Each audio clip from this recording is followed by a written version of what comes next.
The lecture မှာတော့ကျွန်တော်ဒီ undo function ရဲ့ formatting bullet ရဲ့ဒီ bullet formatting ပေါ့နော် indent ရဲ့ paragraph spacing အကြောင်းမျိုးကျွန်တော်ရှင်းပြပေးသွားပါမယ်ဆိုတော့ justification and text alignment တွေ font justification တွေအကြောင်းကိုကျွန်တော်ရှင်းပြပေးသွားမှာဖြစ်ပါတယ်ဆိုတော့အရင် PowerPoint လေးကိုဖွင့်ကြည့်အောင်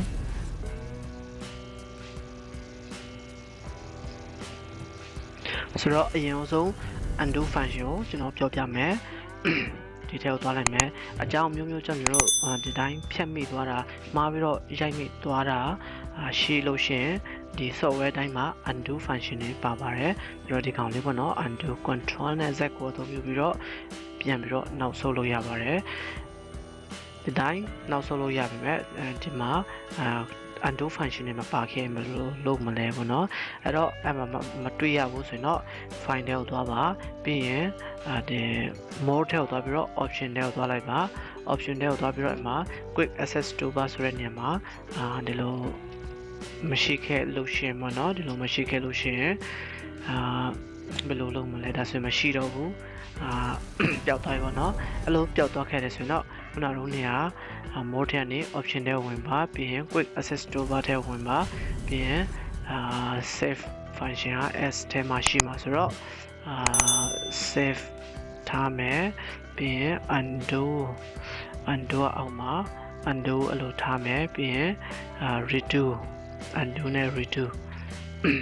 ဆိုတော့ okay ပေးလိုက်မယ်ဆိုရင်အဲ့မှာပြန်ပြီးတော့တွေ့ရပါတယ်အလွယ်နည်းအဖြစ်option ဒီကနေ option နဲ့မသွားချင်ဒီ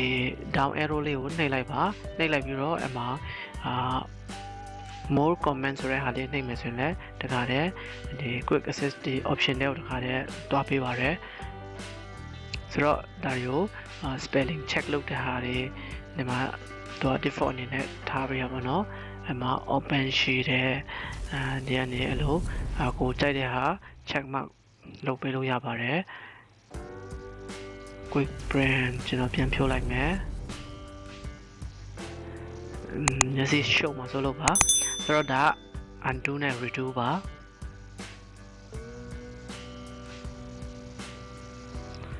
undo နဲ့ redo တည်ပြီးသားပြီဆိုရင်နောက်တစ်ခုကပါလဲဆိုတော့bullet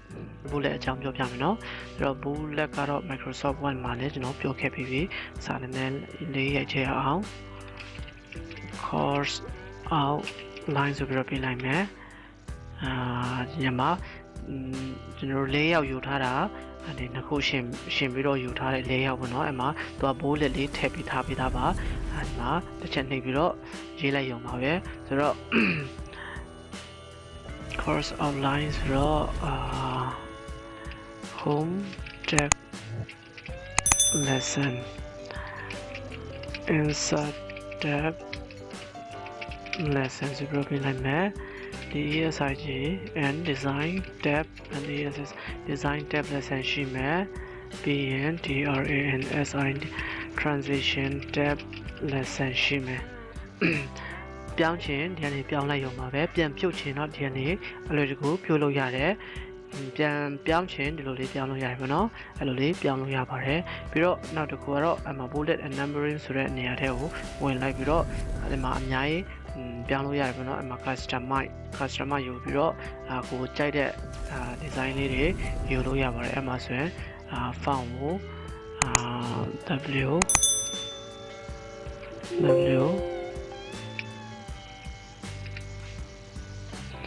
winding ဆိုပြီးရေးလိုက်မှာwinding မှာအမှအများကြီးရှိတယ်ပေါ့နော်မြန်မာပုံတွေတယ်လီဖုန်းပုံတွေicon လေးတွေလိုအပ်လေးရှိပါတယ်အဲ့ဒါကြောင့်ဒီ symbol အကြောင်းလေးသိထားတင်တယ်ပေါ့နော် winding မှာ winding ရဲ့ winding 2 နဲ့ 3 1 2 3ရှိတယ်အဲ့မှာကိုကြိုက်တဲ့ဟာလေးတွေယူလို့ရတယ်ဆိုတော့ဒီ cross ပုံလေး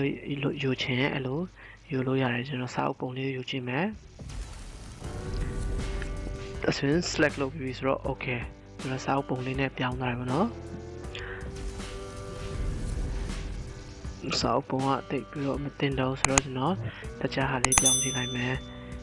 ဆိုတော့ဒီကောင်လေးနဲ့ကျွန်တော်ပြောင်းလိုက်မယ်ဟုတ်ပြီဒါ bullet and numbering ပေါ့နော် home ထဲမှာဘာတွေသင်ပါလဲ ရေးကြည့်ရအောင်အောက်ကိုဆင်းလိုက်မယ်ဆိုရင်သူကbullet လေးထားပေးထားတယ်ပေါ့နော် bullet လေးထားပေးထားတယ်တက်ဖို့နှိပ်မယ်ဆိုရင် bullet လေးကသေးသွားပါတယ်အမှာ CLIP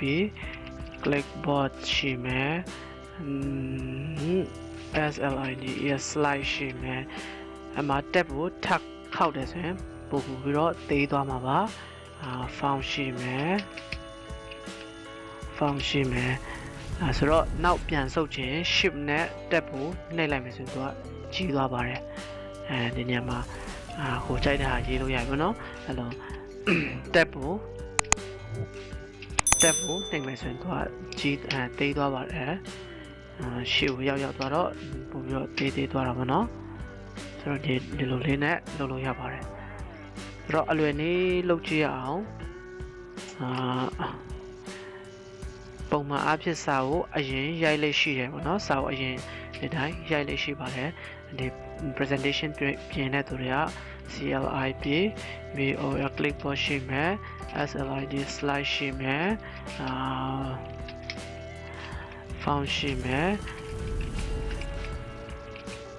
paragraph ရှိမယ်drawing ရှိမယ်ဒီမှာအားသာချက်တစ်ခုရှိပါတယ်ကိုယ်တိုင်ဒီလိုလေးမလုပ်ထားတာမဟုတ်ဘဲနဲ့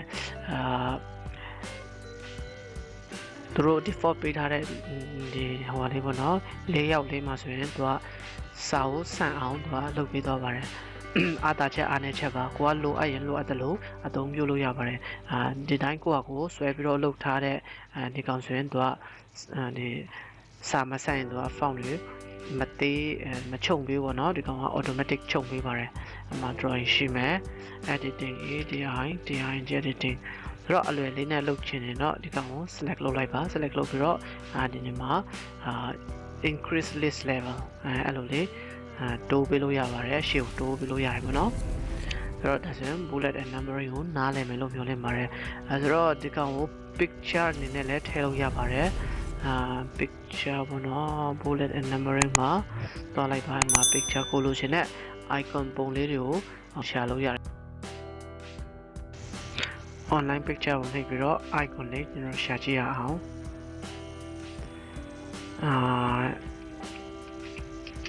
arrow icon ဆိုတော့ကျွန်တော်ရှာကြည့်လိုက်မယ်အဲ့ဆိုရင် arrow ပုံလေး icon လေးပေါ့နော်ဒီကောင်လေးနဲ့ insert လုပ်ချင်အောင်ဒါဆိုရင် arrow icon လေးနဲ့တွေ့ရမှာဖြစ်ပါတယ်ဒီ Google ထဲကနေလည်းကိုယ့်ဟာနဲ့ကိုရှာလို့ရတယ်ပေါ့နော် arrow icon ဆိုပြီးတော့ရှာကြည့်လိုက်ပါအမှ arrow တွေအများကြီးတွေ့ရပါလိမ့်မယ်ဒါကို download ဆွဲပြီးတော့ဒီ picture တွေကနေယူလို့ရပါတယ် bullet အနေနဲ့သုံးလို့ရတယ်ပေါ့နော်ဆိုတော့နောက်တစ်ခုကပါလဲဆိုတော့justification text alignment ပေါ့နော် justification အထူးတော့ပြောစရာမလိုတော့ပါဘူးအကောင်ကဒီကောင်မလို့ဆိုတော့ဖြတ်ခြင်းအပေါ်လေးကိုselect လုပ်လိုက်ပါနော်ဒီလိုဒီကောင်ကို select လုပ်လိုက်ပါအဲ့လို delete ကိုနှိပ်လိုက်ပါဆိုတော့ဒီစာလေးကိုရိုက်ပါနော်ကိုယ်နဲ့ကိုရိုက်လိုက်ပါဒါဆိုရင် bullet ပါနေပါတယ် bullet ကိုဖြုတ်ခြင်းအဲ့ဒါနဲ့ဒီကနေဖြုတ်လို့ရတယ်ဆိုတော့ဒီကောင်ကို alignment လုပ်ခေါ်တယ် align left ဘက်ကိုသူကချိန်ပေးပါတယ်ဒီကောင်ဆိုရင် right align ပေါ့နော်ဒီ align right တဲ့ right ဘက်ကိုသူကချိန်ပေးပါတယ်ပြီးရင်ဒီကောင်ဆိုရင် center အလေးကိုချိန်ပေးပါတယ်ဆိုတော့ဒီကောင်က justify လို့ခေါ်ပါတယ်justify ကိုနှိပ်လိုက်မယ်ဆိုရင်သူကအဲ့လိုလေစာပိုက်ထဲမှာဆန့်အောင်သူ့လိုချိန်ပေးပါတယ်နောက်တစ်ခုကဘာလဲဆိုတော့အမှဒါ column ပေါ့နော် column ဘယ်နှ column လိုချင်လဲ3 column နဲ့လည်းရွေးလို့ရတယ်2 column နဲ့လည်းရွေးလို့ရတယ်ဆိုတော့2 column အဲ့လိုရွေးမယ်ဆိုရင်မမှန်ပါဘူးကိုယ့်နဲ့ကိုချိန်ပြီးတော့လုပ်လို့ရပါတယ်spacing မှာသူက0ဖြစ်နေလို့ပေါ့နော်0ဖြစ်နေတယ် 0.5 လောက်ထားခြင်းမရမလားမသိဘူး 0.5 နည်းနည်းကျဲတယ်ဆိုတော့ spacing ကို 0.25 လောက်ထားခြင်းလိုက်မယ်ဆိုတော့ကတိလောက်ပါနော်အမleft နဲ့လည်းချိန်လို့ရတယ်တင်တော်သလိုချိန်လို့ရပါတယ် ဆိုတော့ဒါဒီ justify လုပ်တာတို့ alignment ချိန်တာတို့ပေါ့နော်ဒီကောင်လေးလဲကျွန်တော်အရင်ဗီဒီယိုမှာဒီအရင် Microsoft Word တွေမှာပြောပြခဲ့ပြီးဒါပေမဲ့ဒီတစ်ခါလဲတစ်ခါပြောပြလိုက်မယ်အဲ့မှာ1ကိုထားမယ်ဆိုရင်ကြီးရပေါ့နော်အဲ့မှာ2ကိုထားမယ်ဆိုရင်ပိုကြီးပါတယ်ဒီထက်သေးလို့မရဘူးလားဆိုတော့ဒီမှာ line spacing option ဆိုတဲ့ဟာလေးကိုနှိပ်လိုက်ပါနှိပ်လိုက်ပြီးတော့အဲ့မှာ multiple at 0.7 မှာထားပါတယ်0.5 လောက်ထားမယ်ဆိုရင်ပို့ပြီးတော့ကျုံသွားမှာပါအဲ့လိုလေးချိန်လို့ရတယ်ပေါ့နော်1ထားမယ်ဆိုရင်တော့အမှာအရင်များပါတယ်ဆိုတော့ဒီမှာ 0.7 လောက်ပြန်ထားလိုက်မယ်တင်တော့တယ်လို့ကိုလိုချင်တယ်လို့ချိန်လို့ရပါတယ်ကွက်တီလောက်ပဲပေါ့နော်အဲ့လိုလေးချိန်လို့ရပါတယ်ဆိုတော့အားလုံးအဆင်ပြေကြမယ်လို့မျှော်လင့်ပါတယ်လုပ်ကြည့်ပါဒီကောင်လေးလဲစာလေးလဲကိုလုပ်ကြည့်ပါအဆင်ပြေကြပါစေ